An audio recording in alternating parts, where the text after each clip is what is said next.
नमस्कार मंडळी, मी आपला संकेत आणि सुरू करत आजच्या व्हिडिओला.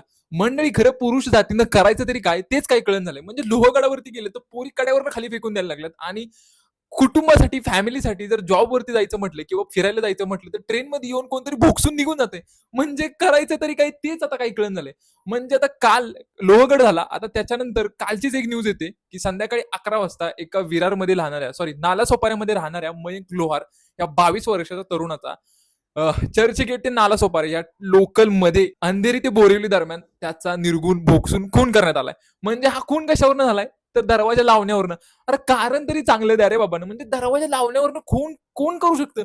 म्हणजे जरा तरी विचार करायचा. म्हणजे कसं झालंय, माणसांचा पेशन्स संपत चाललाय. मला वाटते घरातली भांडणं, त्याच्यानंतर कर्कशा टेन्शनमुळे मला वाटतं लोकांचा पेशन्स संपत चाललाय आणि काय करतोय आपण तेच त्यांना भान राहण्यात आले. आणि या भानाच्या नादात खरं तर त्या 22 वर्षाचा पोराचा म्हणजे मयंक लोहार या निर्गुण पोराचा अक्षरशः खून केला लोकांमध्ये. आणि काल मी तो व्हिडिओ बघत होतो, लोक अक्षरशः एवढी घाबरली होती, कोण त्या माणसाला मारायला सुद्धा पुढे येत नव्हती कोणतरी.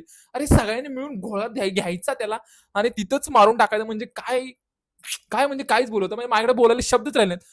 पोलिसांनी त्याला अटक केली कुर्ल्यामध्ये. शेवटी तो राहणारा कुर्ल्याचा, त्याला कुर्ल्यामधून पोलिसांनी त्याला अटक केली. पण 22 वर्षीय तरुणाचा ह्याच्यामध्ये बळी गेलाय. म्हणजे आता काहीच बोलायचं, म्हणजे बाहेर पडायचं का नाही तेच आता मोठं संकट आता पुढे उभं राहिले पुरुष जाती पुढं. म्हणजे मी तर भाई ठरवलंय, जायचं चुपचाप ट्रेनमध्ये बसायचं. आता मी पण फर्स्ट क्लासच प्रवास करतो बिना तिकिटाचा कधी कधी. पण आता ठरवलंय भाई, चुपचाप जायचं आणि चुपचाप मागे यायचं. कोणाला हाजी मानायचं नाही, कोणाला नाजी मानायचं नाही. एखादा म्हणला तू माधुरच्युत आहेस तर म्हणायचं हो बाबा मी आहे माधुरच्युत म्हणायचं आणि पुढे जायचं आणि विषय संपवायचा, विषय वाढवायचा नाही. नाहीतर मग भाई सरळ भोकस आहेत. म्हणजे करायचं तरी काय. मित्रांनो, तुम्हाला ह्या सगळ्या व्हिडिओ बद्दल तुम्हाला काय वाटतं मला कमेंट बॉक्समध्ये सांगा आणि फॉलो करायला विसरू नका. भेटूया अशाच एका व्हिडिओमध्ये. तोपर्यंत धन्यवाद.